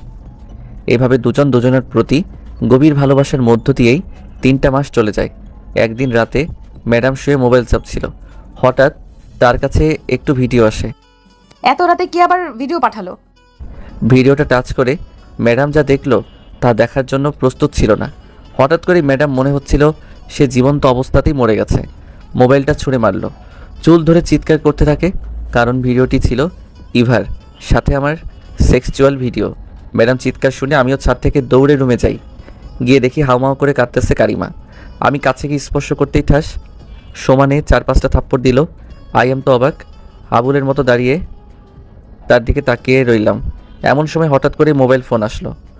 রিসিভ করে কথা শুনতেই আমার ভিতরটা নাড়া দিয়ে উঠল। ফোনে বাবার মৃত্যুর কথা শুনে আর ম্যাডামের হঠাৎ এমন অবস্থা দেখে কিছু না বলে রাতেই গ্রামের উদ্দেশ্যে রওনা দিলাম। গ্রামে পৌঁছাতে পৌঁছাতে গভীর রাত হয়ে যায়। এদিকে ম্যাডাম কাঁদতে কাঁদতে ঘুমিয়ে পড়ে। আমি বাসায় এসে দেখি কেউ নাই, নিস্তব্ধ বাড়ি। বাবার লাশটা সাদা কাপড় দিয়ে ঢেকে মাটিতে শুয়াই রাখছে। জীবনে আপন বলতে বাবাই ছিল। মাকে দেখেনি কখনো। বাবাই অনেক কষ্ট করে আমাকে বড় করছে। পেছনে কথাগুলো মনে পড়াতে কষ্ট দুঃখে চিৎকার করে হাউমাউ করে কাঁদতে থাকি। এমনও সময় গেছে বাবা না খেয়ে থেকে আমাকে খাইয়েছে। কতই না পরিশ্রম করতে হয়েছিল শুধু খাওয়ার জন্য। সাধারণ মানুষগুলো বড্ড অসহায় এই পৃথিবীতে, যাদের শত স্বপ্ন আশা শুধু রাতের অন্ধকারে আকাশেই দেখা যায়, বাস্তব জীবনে নয়। প্রিয় মানুষগুলো জীবন থেকে চলে গেলে শুধু কষ্টই দিয়ে যায় না, জীবনটাকে দুমড়ে মুছড়ে দেয়। আজকে সে বাবাটাকেই হারালাম চিরতরে। চিৎকার শুনে কাকি জিঠি কাকারা সবাই চলে আসে। সবাই সান্ত্বনা দিতে থাকে আমাকে। গ্রামের মানুষগুলো মাঝে কেউ একজন বিপদে পড়লে, অসহায় হয়ে পড়লে তার পাশে সবাই এসে দাঁড়াবে, এটাই মনুষ্যত্বের পরিচয়। সকালে জানাজা পরে বাবাকে কবর দিয়ে আসলাম। ভাবলাম আজকে ঢাকায় যাব না, শরীরটা কেমন জানি করছে। রাতে শুয়ে চিন্তা করছিলাম কিছু সময়ের জন্য কোথাও গেলে ম্যাডাম কতবার ফোন দিত, কত কি বলতো, অথচ আমি কালকে রাত থেকে তার পাশে নেই। এখন পর্যন্ত একটা ফোন দেওয়ার প্রয়োজন বোধ মনে করলো না। নিজেই ফোন দিলাম। অনেকগুলো কল দেওয়ার পর রিসিভ করলো। রিসিভ করে, তুই ফোন দিছিস কেন? খাবার খাইছেন? আমি খাবার খাই আর না খাই তোকে জানতে হবে না, ফোন রাখ। ফোন কেটে দিল। হঠাৎ করে এইরকম ব্যবহার মানতে পারছি না। সকালে ঢাকার উদ্দেশ্যে রওনা দিলাম। ঢাকায় পৌঁছাতে পৌঁছাতে দুপুর হয়ে গেল। বাসায় কেউ নেই মনে হয়, ম্যাডাম অফিসে চলে গেছে। আমি দুপুরে খাবার খেয়ে অফিসে গেলাম। সেখানে গিয়ে ম্যাডাম কেবিনে ঢুকে খাবার সামনে রাখতেই ছুঁড়ে ফেলে দিল। তাড়াতাড়ি আমার সামনে থেকে যা, কোনো কথা বলবি না। আমি মন খারাপ করে চলে আসলাম। হঠাৎ করে কি হলো তার? বাসায় এসে মনে মনে রাগ হলো আমার। বিকেলের দিকে ম্যাডাম বাসায় আসে।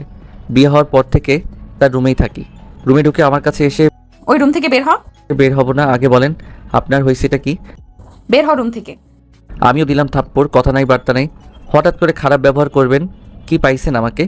জীবনে আপনাকে কেয়ার আর ভালোবাসা বাদে কখনো আঘাত করিনি, তাহলে আমার বেলাতে এই রকম অবিচার চলবে না। ম্যাডাম হঠাৎ করে পেটে হাত দিয়ে ওয়াশরুমে চলে যায়, গিয়ে বমি করতে থাকে। আমি গিয়ে মাথায় হাত বুলাতে থাকি। ম্যাডাম প্রেগনেন্ট তাই মাঝে মাঝে বমি করে। ওয়াশরুম থেকে বের হয়ে তার মোবাইল থেকে একটা ভিডিও চালু করে মুখ ঘুরিয়ে আমার হাতে দিয়ে কাঁদতে থাকে। আমি ভিডিওটা দেখে নিজেকেই বিশ্বাস করতে পারছিলাম না, এটা কিভাবে সম্ভব। পরে ভিডিও ভালো করে খেয়াল করলাম, এটা কেউ নিখুঁতভাবে এডিটিং করছে। মাথাটা এমনভাবে লাগিয়েছে যেন ছেলেটা আমি। ছেলেটা বডির সাথে অনেক কিছু মিল নাই আমার বডির। বর্তমানে এরকম ঘটনা প্রায় ঘটে যাচ্ছে। ম্যাডাম হঠাৎ করেই চিৎকার করে, তুই এমন কেন করলি? এখনই চলে যাবি এখান থেকে। কাছে এসে থাপ্পড় মারতে থাকে পাগলের মতো। আর তোর বাচ্চা আমি পেটে রাখতে পারবো না, আমি নষ্ট করে দিব। এই মুহূর্তে চলে যাবি আমার জীবন থেকে, কোনো কিছুর অস্তিত্ব রাখবো না তোর। আমি ম্যাডামের পায়ে ধরে, প্লিজ আমার কারণে আমার বাচ্চাটাকে মাইরেন না। আমি কথা দিচ্ছি আমি আপনার জীবন থেকে চলে যাব, শুধু আমার বাচ্চাটাকে কিছু কইরেন না। কাঁদতে থাকি, তার পা ধরি। ম্যাডাম লাথি দিয়ে সরিয়ে, আমার ডিভোর্স চাই। পেয়ে যাবেন, শুধু আমার বাচ্চার কিছু ক্ষতি করবেন না, কথা দেন। ঠিক আছে, এখন গিয়ে ভুনা খিচুড়ি নিয়ে আয় তোর বাচ্চার আম্মুর জন্য। অনেকক্ষণ সময় লাগিয়ে ম্যাডামের জন্য ভুনা খিচুড়ি তৈরি করে নিয়ে আসলাম। তার সামনে প্লেটে করে খিচুড়ি নিয়ে দাঁড়াতেই, খাবারটা রেখে এখন আমার সামনে থেকে যা, তোকে দেখলে আমার ঘৃণা হয়। আমি নিজের রুমে চলে আসি। ভালোবাসা যতই গভীর হোক, যদি দুজনের প্রতি বিশ্বাস না থাকে তাহলে সম্পর্ক বেশি দিন থাকে না। ভালোবাসার মাঝে থাকতে হয় দুজনের প্রতি গভীর সম্মান, শ্রদ্ধাবোধ আর বিশ্বাস। সকালে কারিমার সাথে অফিসে যাওয়ার জন্য দাঁড়িয়ে অপেক্ষা করতে থাকি। কিছুক্ষণ পর ম্যাডাম আসে। আমি তার সামনে দিয়ে হেঁটে ড্রাইভিং সিটে গিয়ে বসতেই, ওই তোর সাথে আমি গাড়ি করে যেতে পারবো না, তুই রিক্সা করে যা। আপনি প্রেগনেন্ট, গাড়ি চালাতে গিয়ে দুর্ঘটনা ঘটাতে পারবেন, প্লিজ পেছনে বসে পড়েন।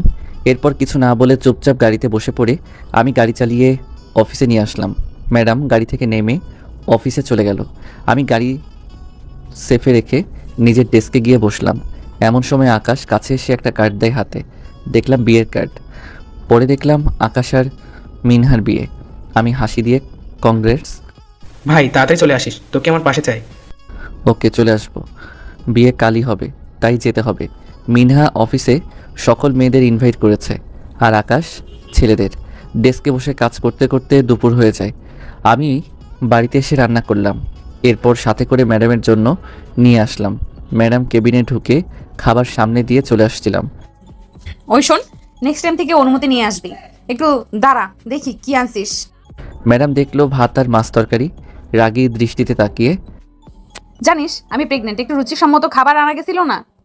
আচ্ছা যা, এখন এরপর থেকে ভালো কিছু রান্না করে আনবি। আমি চলে আসলাম।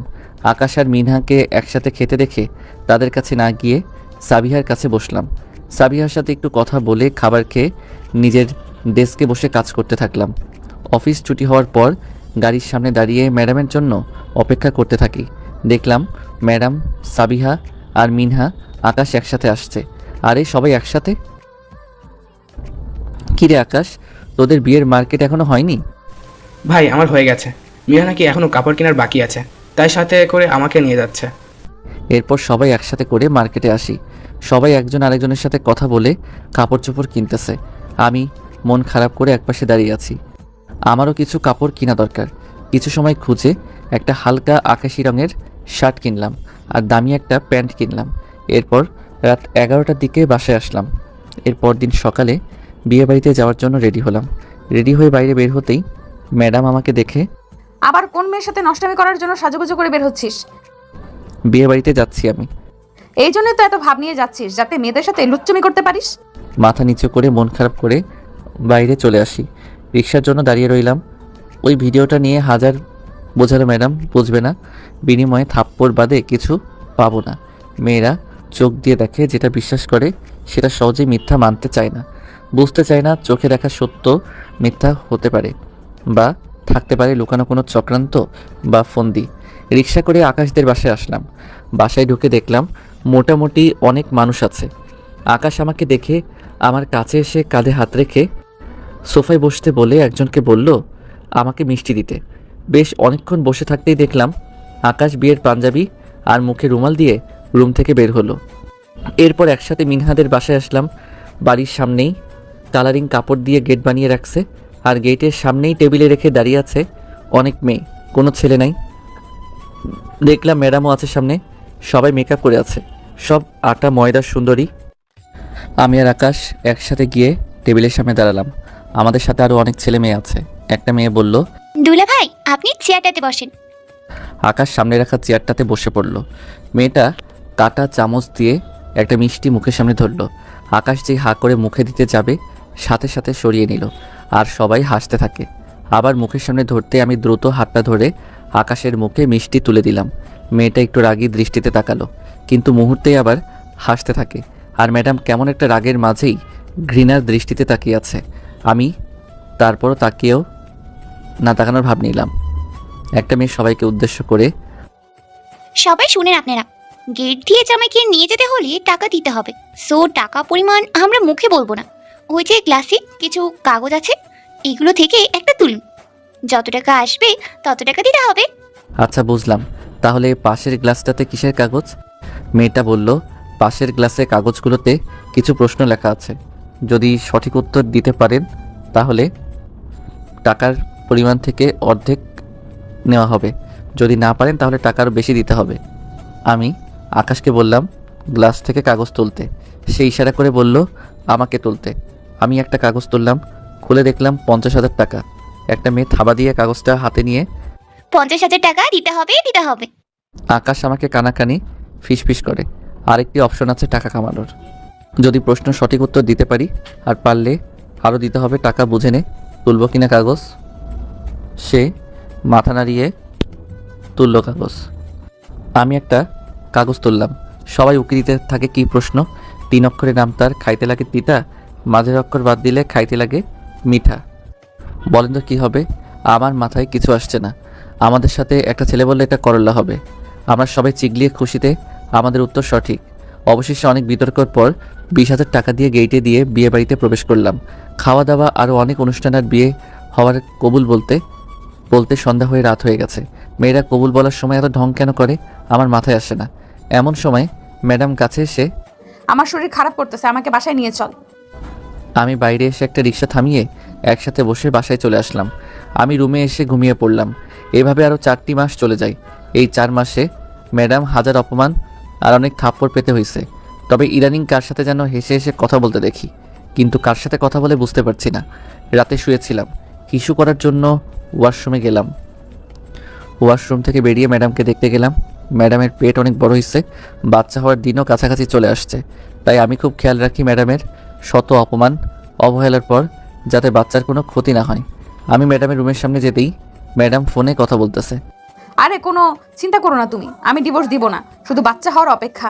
বাবা তো ওর নামে সম্পত্তির অর্ধেক লিখে দিয়ে গেছে, বাচ্চার বিনিময়ে তার কাছ থেকে সকল সম্পত্তি নিয়ে নিব আর বিদায় করে দিব।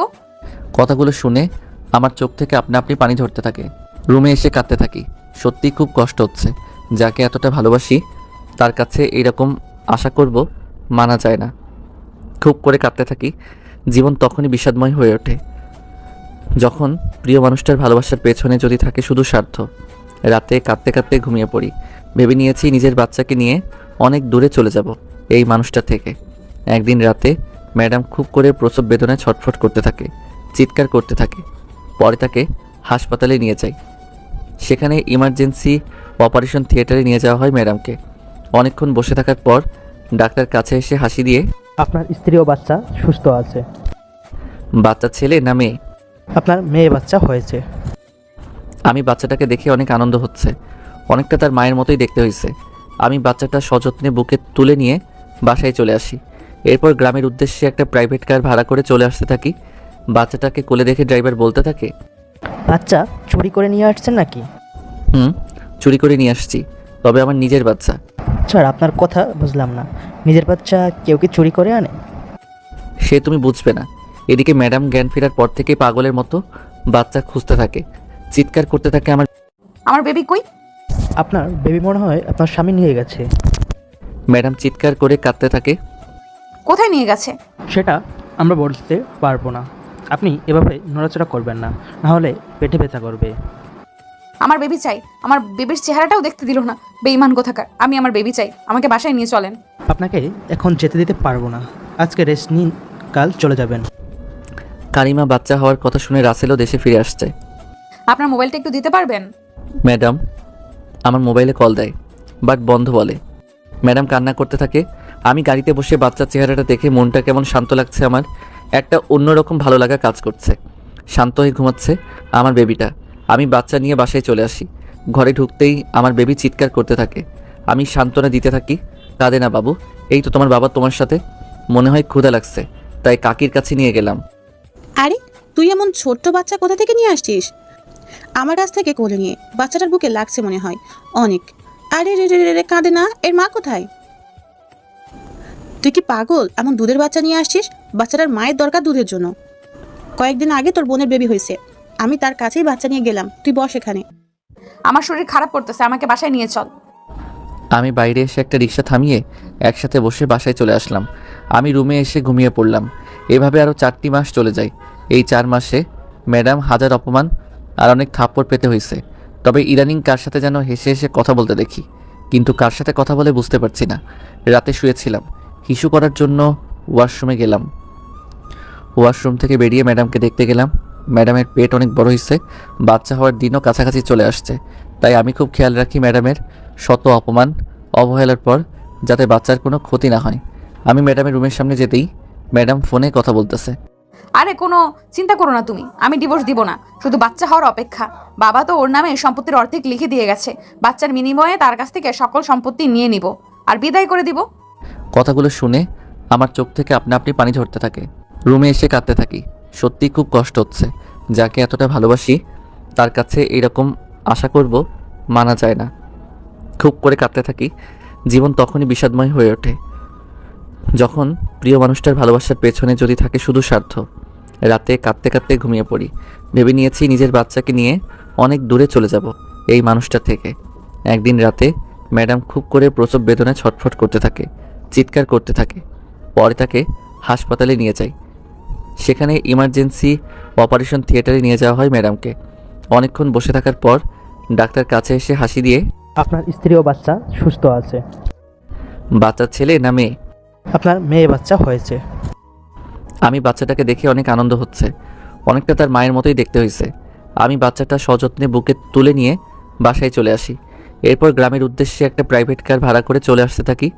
বাচ্চাটাকে কোলে দেখে ড্রাইভার বলতে থাকে, বাচ্চা চুরি করে নিয়ে আসছেন নাকি? চুরি করে নিয়ে আসছি, তবে আমার নিজের বাচ্চা। স্যার আপনার কথা বুঝলাম না, নিজের বাচ্চা কেউ কি চুরি করে আনে? সে তুমি বুঝবে না। এদিকে ম্যাডাম জ্ঞান ফেরার পর থেকে পাগলের মতো বাচ্চা খুঁজতে থাকে, চিৎকার করতে থাকে, আমার বেবি কই? আপনার বেবি মনে হয় আপনার স্বামী নিয়ে গেছে। ম্যাডাম চিৎকার করে কাঁদতে থাকে। কোথায় নিয়ে গেছে? সেটা আমরা বলতে পারবো না। আপনি এভাবে নড়াচড়া করবেন না, নাহলে পেটে ব্যথা করবে। আমার বেবি চাই। আমার বেবির চেহারাটাও দেখতে দিল না, বেঈমান কোথাকার। আমি আমার বেবি চাই, আমাকে বাসায় নিয়ে চলেন। আপনাকে এখন যেতে দিতে পারবো না, আজকে রেস্ট নিন, কাল চলে যাবেন। কারিমা বাচ্চা হওয়ার কথা শুনে রাসেলও দেশে ফিরে আসছে।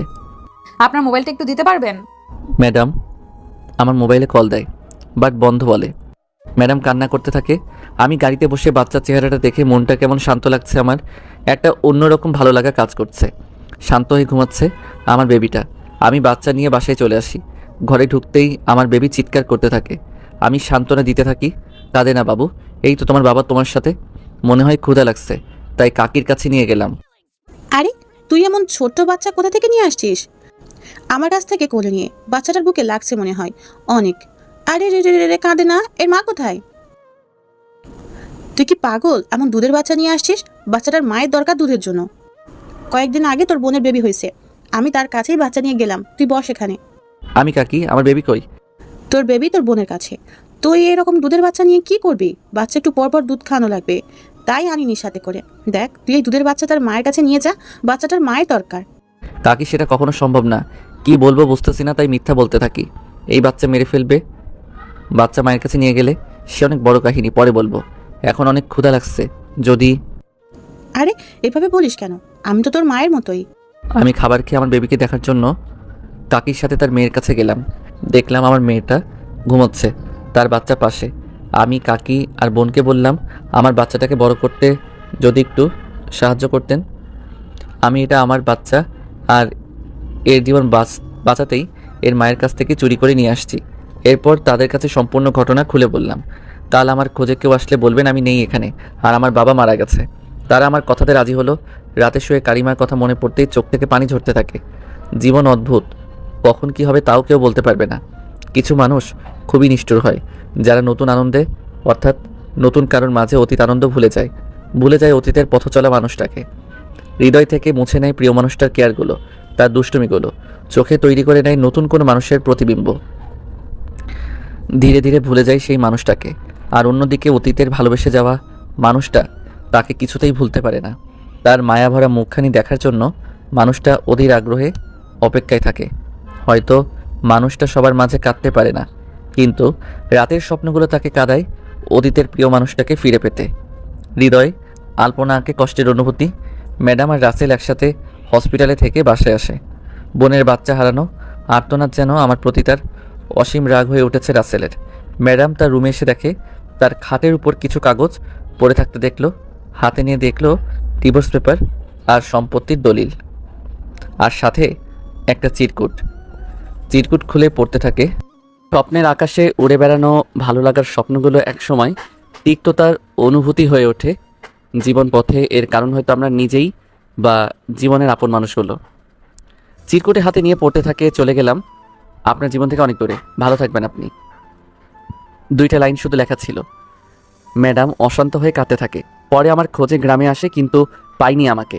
পুরা ঢাকা শহর খুঁজে দেখছে, কোথায় মিলেনি আমাকে। শহরে থেকে জীবনটা অভ্যস্ত হয়ে গেছে, তাই ভালো লাগছে না গ্রাম।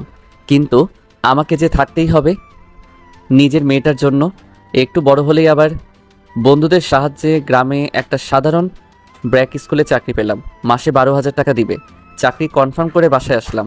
বাসায় আসতে কাকি, আরে তোর মেয়ের নামটাই রাখা হলো না, তুই একটা নাম দে, সেটাই তোর মেয়ের নাম দিব।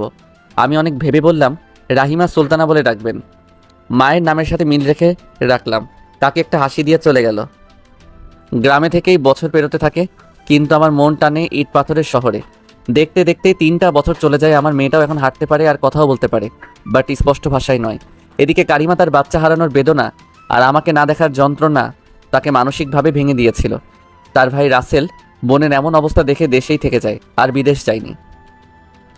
3 বছর পর আবারও শহরে থাকার জন্য সিদ্ধান্ত নিই। ছোট্ট মেয়েটাকে নিয়ে শহরের উদ্দেশ্যে যেতে থাকি। গ্রামের বন্ধুদের সাহায্যেই ঢাকা একটা বাসা ম্যানেজ করে রেখেছি। নিজের মেয়েকে নিয়ে সেখানকার উদ্দেশ্যে যাচ্ছি। চিরচেনা শহরটা যেন খুব করে আপন মনে হয়।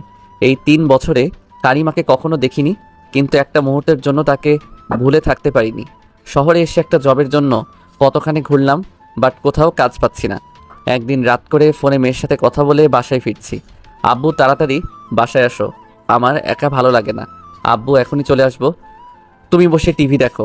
এমন সময় রাস্তা থেকে একটু দূরে পরিত্যক্ত জায়গা থেকে কারো চিৎকারের আওয়াজ শুনে অবাক হলাম। এক প্রকার দৌড়ে গেলাম।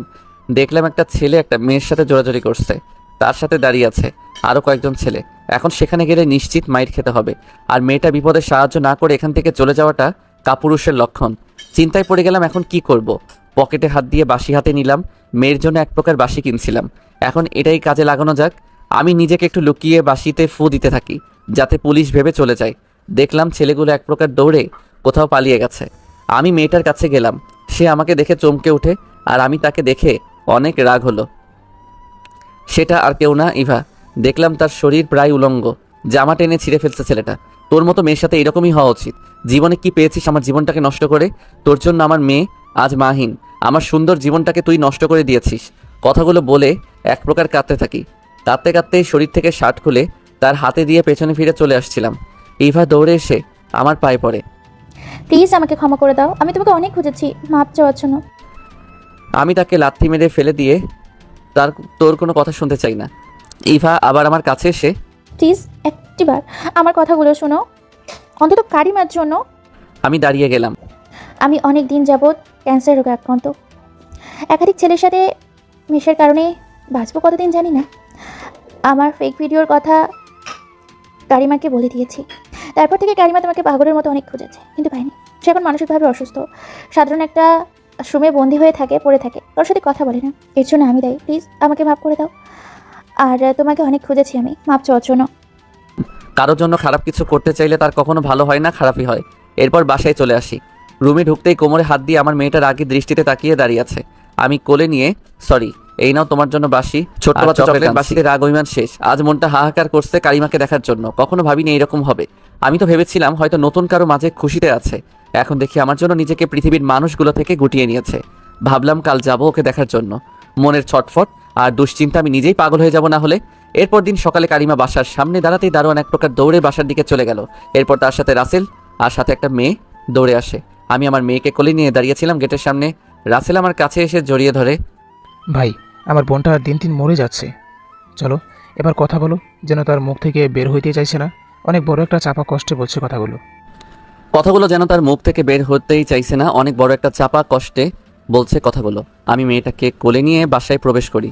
আমার কাছ থেকে রাসেল রাহিমাকে কোলে নেয় আর অনেক কিছু বলতে থাকে। আমি ধীর পায়ে হেঁটে কারিমার রুমের সামনে গেলাম। রুমে ঢুকে দেখলাম অন্ধকার। রুমটা অন্ধকার বানিয়ে রাখছে। লাইট অন করে যা দেখলাম তা যেন নিজের ভিতরটা কষ্টে ফেটে কান্না আসছে।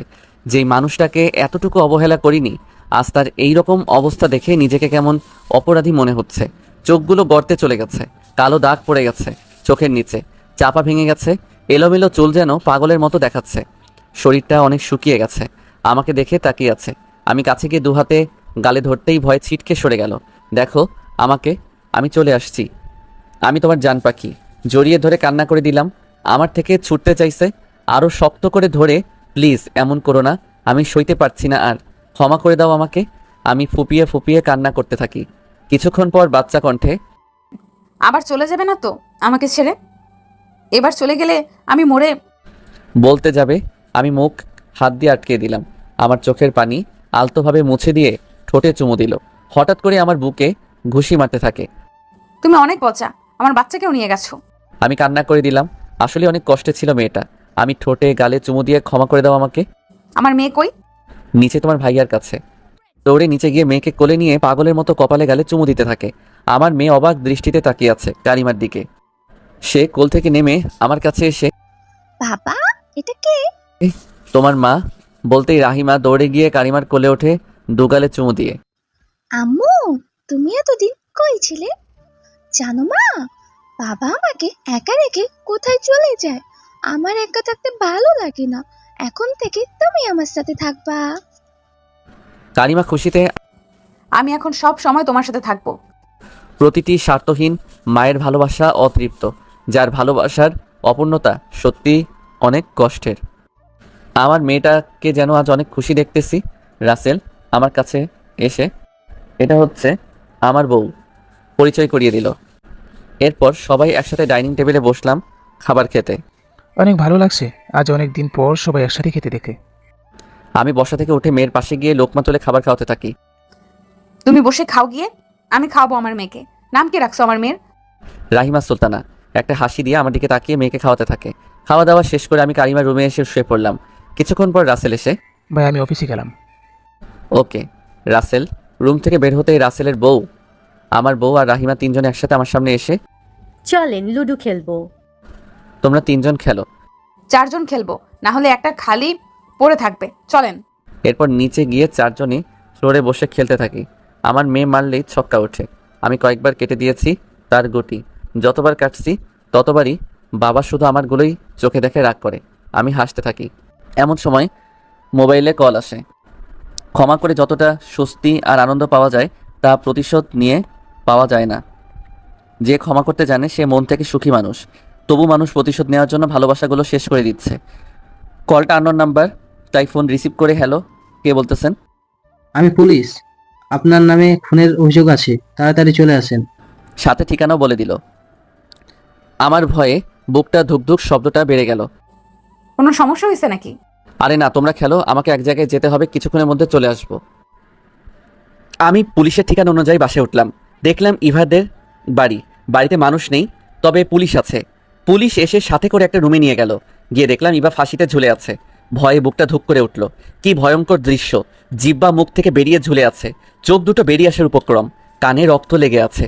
এরপর পুলিশ লাশটাকে নিচে নামালো। স্যার, এটা হয়তো আত্মহত্যা করেছে, কোনো খুন নয়। আপনার কাছে প্রমাণ আছে এটা খুন নয়? ডিএনএ রিপোর্ট জানা গেছে, লাশে আপনার শার্ট এবং চুল পাওয়া গেছে।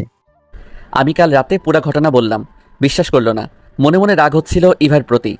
শালি মরেও আমাকে আবার বিপদে ফেলে গেল। কিছুক্ষণ দাঁড়িয়ে থাকতেই হঠাৎ দেখলাম টেবিলের উপর একটা কাগজ। আমি গিয়ে হাতে নিয়ে পড়লাম, দেখলাম স্পষ্ট ভাষায় লেখা, আমার মৃত্যুর পেছনে কেউ দায়ী নয়। এই পৃথিবীর যন্ত্রণা থেকে মুক্তি পেতে আমি নিজ থেকে চলে যাচ্ছি। আমি পুলিশকে দেখালাম। কিভাবে বুঝবো এটা ওই মেয়ের লেখা? স্যার, এখানে আরও খাতা ডায়েরি আছে, চাইলে মিলিয়ে দেখতে পারেন। স্যার, আমি চলে যাই। এত তারা কেন? একটু থাকেন আমাদের সাথে। আপনাদের সাথে কিছু সময় না থেকে যদি জঙ্গলে বাঘ হিংস্র পশুর সাথে থাকতে বলে, আমি সেখানে থাকতে রাজি আছি, কিন্তু আপনাদের সাথে নয়। ওই বাল পাকনামি না করে যা এখান থেকে। আমি তাড়াতাড়ি বাইরে চলে আসলাম। বাসায় আসতেই তুমি কই গেছো? ইভা সুইসাইড করেছে, তার লাশ দেখতেই গেছি। কারিমা অবাক হয়ে, হায় আল্লাহ, এ কি করলো? এটা নিয়ে তোমার চিন্তা করতে হবে না। কাঁধে হাত রেখে একসাথে রুমে চলে আসলাম। কারিমা রুমে এসে কাপড়টা ভাঁজ করে আলমারিতে রাখছে। রাহিমা কই? ভাবির সাথে। আমার কাছে আসো। কারিমা গুটি গুটি পায়ে হেঁটে আমার কাছে এসে দাঁড়িয়ে আছে। বসো আমার পাশে। আমি চোখের নিচে কালো দাগগুলো স্পর্শ করে, কি করেছো নিজেকে? এখন থেকে বেশি করে খাবা আর ঘুমাবা। আমি একজন ছেলে যার বউ রান্না করতে পারে না, শুধু খেতে পারে। আমি শুধু খেতেই পারি। গালে চুমু দিয়ে আমি চুলে হাত দিয়ে, চুলের এমন অবস্থায় কেন? জট লেগে আছে? খুব কাছে যেতে শরীর থেকে হালকা ভাবসা গন্ধও পাচ্ছি। শরীর থেকে গন্ধ আসে কেন? গোসল করিনি অনেকদিন। চলো এখন গোসল করবে খাটাস একটা। আমি কারিমাকে বাথরুমে ঢুকিয়ে ভাবির কাছ থেকে শ্যাম্পু কন্ডিশনার নিয়ে আসলাম। মিস জামা খুলেন। সে লজ্জায় মাথা নিচু করে জামা খুলতে থাকে। আমি ঠোঁটে দ্রুত চুমু দিয়ে, লজ্জা পেতে হবে না। শ্যাম্পু লাগিয়ে মাথাটা ভালো করে ধুয়ে দিলাম। পুরো শরীরে ভালো করে সাবান মাখালাম। তারপর পানি দিয়ে পরিষ্কার করে বললাম জামা পরতে। সে জামা পরে বেরিয়ে গেল।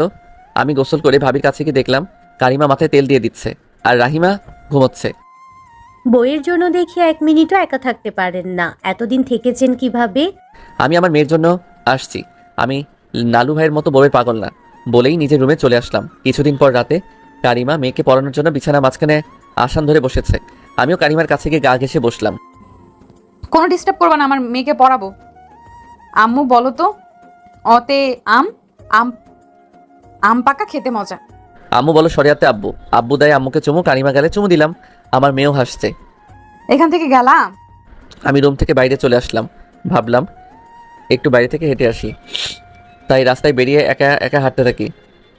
এমন সময় আকাশের সাথে দেখা, তার কোলে একটা বাচ্চা আর সাথে মিনহা। আমাকে দেখে, আরে শামীম, কেমন আছিস? কোথায় উদা হয়ে গেছিলি? বাসায় চলে যাও, আমি কিছুক্ষণ পর চলে আসবো। আমি আর আকাশ রাস্তায় হেঁটে একটা দোকানে এসে বসি। তারপর অনেক কথা কইছিলাম, কিভাবে ছিলাম ইত্যাদি ইত্যাদি। আমার সাথে অভিমান করে এখনো বাসায় আসছে না মনে হয়। মোবাইল ফোন আসতে রিসিভ করে, বলো। তুমি অভিমান করে বাসায় আসছো না নাকি? আরে না, অভিমান করবো কেন? কিছুক্ষণ পর চলে আসবো, রাখ ফোন। আকাশ সাথে আরও কিছুক্ষণ থেকে বাসায় চলে আসলাম। এরপর রুমে ঢুকতেই কারিমা টেবিলে বসে কি জানি লিখছে। আমি পিছন থেকে জড়িয়ে ধরে, কি করেছো তুমি? এমন সময় ভাবির গলা কুকরিয়ে সবাই খেতে আসেন। আমি সাথে সাথে ছেড়ে দিলাম। ওই আবার জড়িয়ে ধরো, আমার ভালো লাগছে। চলেন খাবার খাবো। এরপর একসাথে খাবার খেয়ে রুমে এসে বিছানায় শুয়ে পড়লাম। রাইমা ঘুমাচ্ছে। কাল থেকে আমি অফিসে জয়েন করবো, বাড়িতে আজারে থাকতে ভালো লাগে না। আপনি যদি অনুমতি দেন আমি একটা স্কুলে শিক্ষকতা করব, শুধু বাচ্চাদের ক্লাস নিব। তাহলে তো রাহিমা একা পড়ে যাবে। আরে না, ভাবি আছে তো। ঠিক আছে, কোনো ঝামেলা যদি না হয় কারিমার বুকের উপরে শুয়ে। ঝামেলা কেন হবে? আপনি অফিসে থাকবেন, মেয়ে স্কুলে, আর আমি, আমার বোরিং লাগবে না বুঝি? তুমি তো অফিসে কাজ অনেক ভালো পারো, তাহলে অফিসে জয়েন করো, আমার সাথে থাকতে পারবা। রাহিমাকে না হয় আমি স্কুলে দিয়ে এবং নিয়ে আসবো। ওকে, আপনি আবার মানুষের সুবিধার নয় সারাক্ষণ মেয়েদের সাথে কথা বলতে পারেন, তার চেয়ে ভালো অফিসেই কাজ করা। তার মানে আমাকে পাহারা দেওয়ার জন্যই? পাহাড় কেন বলো? আমি আমার প্রিয় মানুষটাকে শুধু আমার কাছে রাখতে চাই। কারিমা আজকে অনেক বড় চাঁদ উঠেছে, চলো ছাদে যাই। ছাদে উঠে দেখলাম রাসেল তার বউর সাথে রোম্যান্স করছে। ভাবি এসব এখানে না, রুমে গিয়ে করেন। ভাবি লজ্জায় দ্রুত ছাদ থেকে নিচে চলে গেল, সাথে রাসেলও। আমি বসতেই কারিমা আমার কোলে বসলো। আজকে জাতটা অনেক সুন্দর, একটা গান শোনাও না। আমি হিরো আলমের ভক্ত, এর একটা গান বলি, তোমার মন ছুঁয়ে যাবে। থাক, বলতে হবে না। হিরো আলম গান শুনলে আমার রোমান্টিক মুড চলে যাবে, তার চেয়ে ভালো একটা রোমান্টিক সাহিত্য কবিতা বলো। আচ্ছা ঠিক আছে, বলতেছি। যদি থাকো হৃদয় জুড়ে, থাকবো তোমার পাশে। যদি আঁকড়ে রাখো বুকে, ছেড়ে যাবো না দূরে। যদি রাখো হাতটি ধরে, কাজল আঁকির মাঝে থাকবো জোরে। যদি পাই তোমার ঠোঁটের স্পর্শ, তাহলে শুধু বেঁচে থাকবো তোমারই জন্য। যদি ভালোবাসি কথাটি বলো একবার, মরতে পারি তোমারই জন্য 1000 বার। যদি বলো যাবে না ছেড়ে, থাকবো তোমার নিঃশ্বাস জুড়ে। অনেক সুন্দর বলেছেন। রিমা চোখ বন্ধ করে কিসমি। আমি তার কাপা কাপা গোলাপি ঠোঁট দুটো আমার ঠোঁট দিয়ে আঁকড়ে নিলাম। আমার মাথার পেছনে চুলগুলো খামচে ধরে ঠোঁট দুটো চুষতে থেকে, সাথে আমিও। আমি তাকে কোলে নিয়ে রুমে এনে বিছানায় শুয়ে দিলাম। এরপর উপরে উঠে চুমু দিতে থাকি। ওই আমাকে আপনার উপরে দেন, আপনি অনেক ভারী, চেপে যাচ্ছি আমি। আমি তাকে ঘুরিয়ে আমার বুকে তুললাম। এটা আবার কোন সংবিধানে লেখা আছে ছেলের উপরে থাকতে হবে? দূর কথা বলো না, আর কোনো শব্দ করবে না, না হলে আমার মেয়ে জেগে যাবে। কারিমার রাগী দৃষ্টিতে তাকিয়ে, শব্দ না করে কিভাবে? দূর আর জানতে হবে না, জানতে হলে বিয়ে করেন।